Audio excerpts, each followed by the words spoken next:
Hi, I'm Celeste and client ako ni Coach Vanny. Yan. So, nakilala ko si Coach Vanny through a recommendation of a very close friend of mine. So, nirecommend niya na mag-undergo ako sa isang mind coach. Kasi yung mental health ko sobrang nagsasuffer. And yung mental health na yon sobrang daming parang negative na so many things na nangyayari sa akin dahil yung mental health ko nagsasuffer nga. And punong-puno ng negativity yung mind ko kasi dahil dun sa problemang pinagdadaanan ko. So, hindi ko na masyadong i-share kasi masyadong personal. Pero ang laki nung naitulong sa akin ni Coach Vanny. So, nag-start kami ng December. Tapos, sinabi ko sa kanya lahat ng problema ko. Yun yung first session namin. Doon pa lang sa first session, ano pa lang yun parang initial check-up ba? Parang ganun. Inangat niya ako kagad. Literally, inangat niya ako kagad. Sorry kung naiiyak ako. Yung meron kang napaglalabasan ng problema mo that time na oo, may mga friends ka, pero sometimes nakakahiya din magbigay ng negative energy dun sa mga friends mo na palagi kang maglalabas, palaging pag meron kang in mind na naiiyak ka or gusto mong share it, ganyan. Nahihiya na ako dun sa mga friends ko, sa mga kamag-anak ko. Kasi 'di ba may sarili rin naman silang problema. And yung negativity na nadudulot ko, imagine kung meron akong na-promote sila or may mga magagandang nangyayari sa kanila, tapos magme-message ako. 'Di ba? Parang ako mismo, hindi ko lang iniisip yung sarili ko. Iniisip ko rin sila bilang kaibigan ko, bilang kamag-anak ko.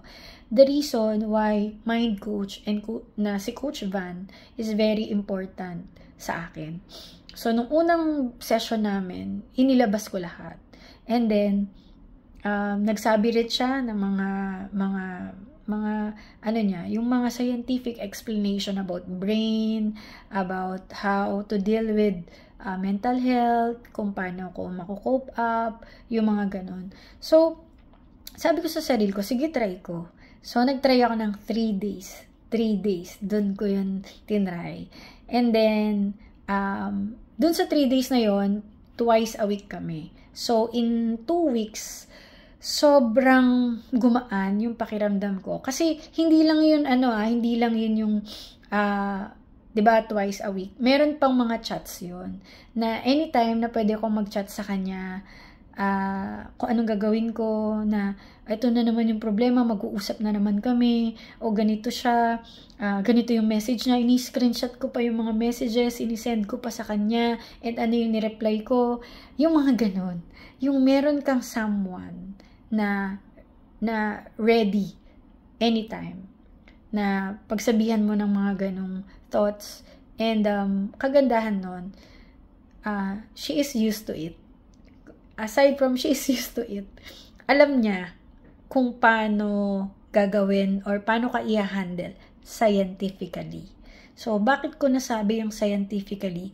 Kasi, ngayon na maliwanag na yung pag-iisip ko, dun ko nakikita, pagka meron akong napapakinggan na problema, somehow, pareho yung pinagdadaanan or pareho yung pattern. And meron siyang mga ina-explain na mga part ng brain, na mga proseso, yung scientific explanation kung bakit nangyayari yun at paano yung gagawin.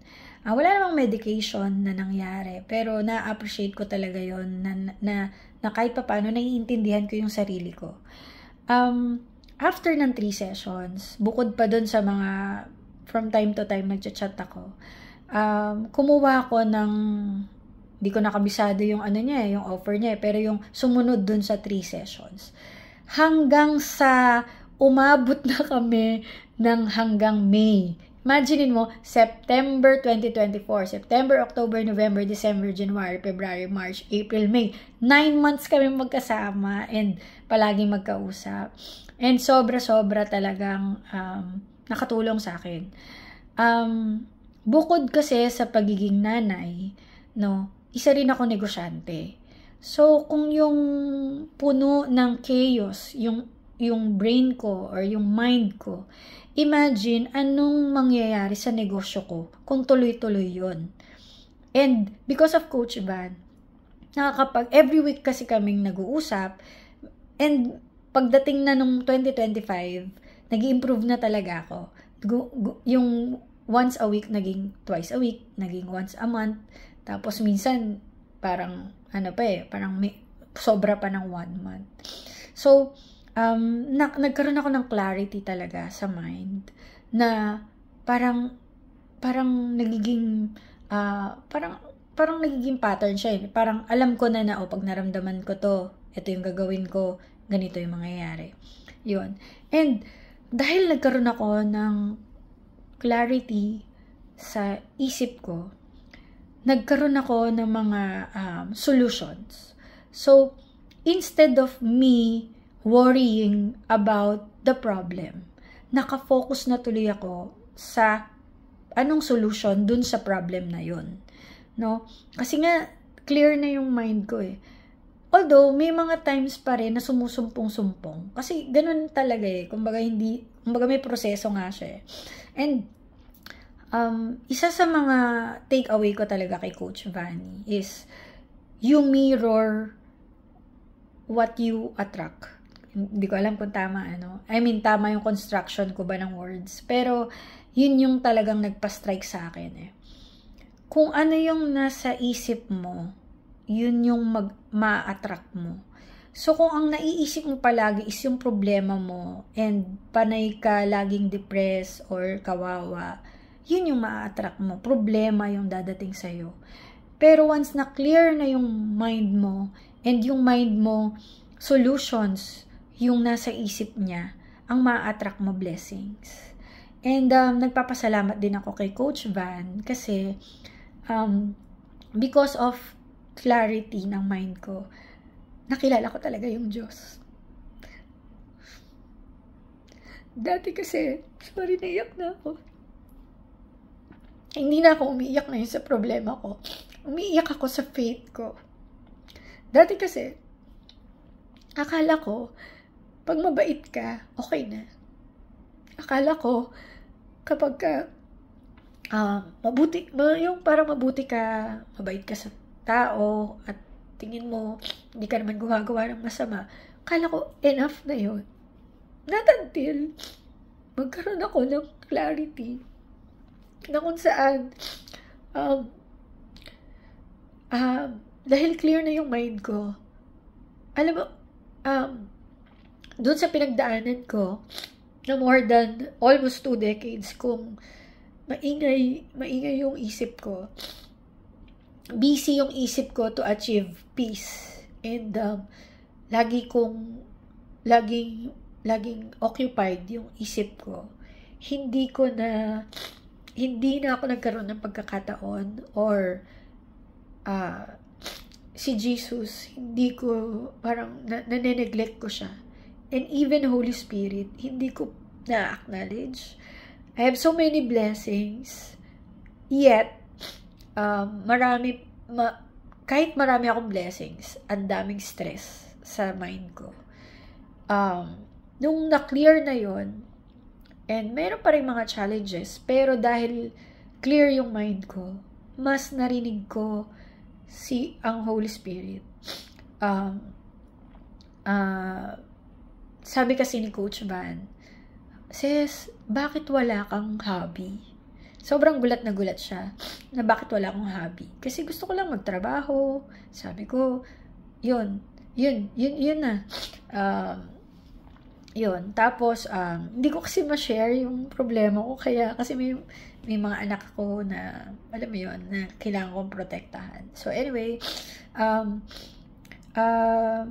dahil clear yung mind ko, and narinig ko talaga yung Holy Spirit, and it brings me to the feast. So, ito yung kay Bo Sanchez. So, uma-attend ako nun. Kasi sabi ni Coach Van, "Sis, bakit wala kang..." Issue ba ako dito? Yun. "Sis, bakit wala kang hobby?" So, sabi ko, ano, ba't wala akong hobby? So, naghanap na ako ng hobby. So, hanggang sa, ang nahanap ko is the feast. Tapos, sinabi niya rin sa akin na, I need to elevate or go for a higher feeling. Na pag nalulungkot ako, dapat meron akong wag ako mag-standby dun. Na meron akong feeling na dapat kong i-elevate. And yun talaga yung nakita ko, yung pagbabasa ng Bible, pag-attend ng feast, pagpunta sa mga simbahan. Dasal ako ng dasal and sinurrender ko talaga lahat kay God. Sinurrender ko na yung plan niya for me is better than my plans. And through reading Bible, nakilala ko rin si Jesus na lahat pwede kang iiwan. Pero si Jesus, hindi ka niya iiwan. And siya lang talaga yung loyal sa atin. Siya lang talaga yung dapat nating samahan. And sinurrender ko din lahat kay Jesus. And lastly, I acknowledge the Holy Spirit na nasa akin all throughout my life. So, doon na kami nag-end ni Coach Van. Sabi niya sa akin, I think sis, okay ka na kasi yung pinaka-ultimate na you surrender everything to God. Ang pinaka-makapangyarihan sa lahat, buong universe, sa lahat. Yun yung ultimate. And hindi ako makakarating sa puntong ito kung hindi clear yung mind ko. Kung yung mind ko is very chaotic, siguro nandun pa rin ako sa stage na naaabuso pa rin ako or nagagamit pa din ako. But because of clarity ng mind, mas nakakapag-isip ako ng maayos at sinurrender ko talaga lahat kay God. So yun, and, sobrang laki ng naitulong sa akin ni Coach Van. And kung saan man ako mapunta, yung mga problema ko sa negosyo, nasusolusyonan na.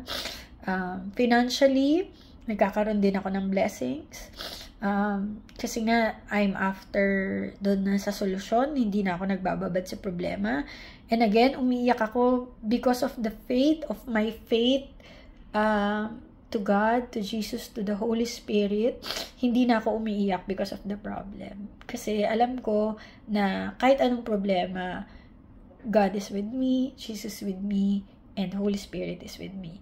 Thank you so much, Coach Van, for clearing my mind and for explaining to me the process. And for my takeaways na go to the higher feeling, wag magbabad, and yung I mirror whatever in my mind, ito yung babalik sa akin. So kung ang nasa mind ko ay cursing of the person or the people who's judging me or hurting me, if curse yun, babalik din sa akin curse. Kung ang nasa isip ko ay problema yung babalik sa akin. Kung ang nasa isip ko ay solusyon, blessing yung babalik sa akin. And of course, the manifestation na I'm manifesting na ito yung mangyayari. Nevertheless, kung hindi yun ang mangyayari, ibig sabihin, hindi yun yung plano ng Diyos para sa akin. At for sure, at 100%, mas maganda ang plano ng Diyos kaysa sa plano ko. Yun. Thank you, Coach Van.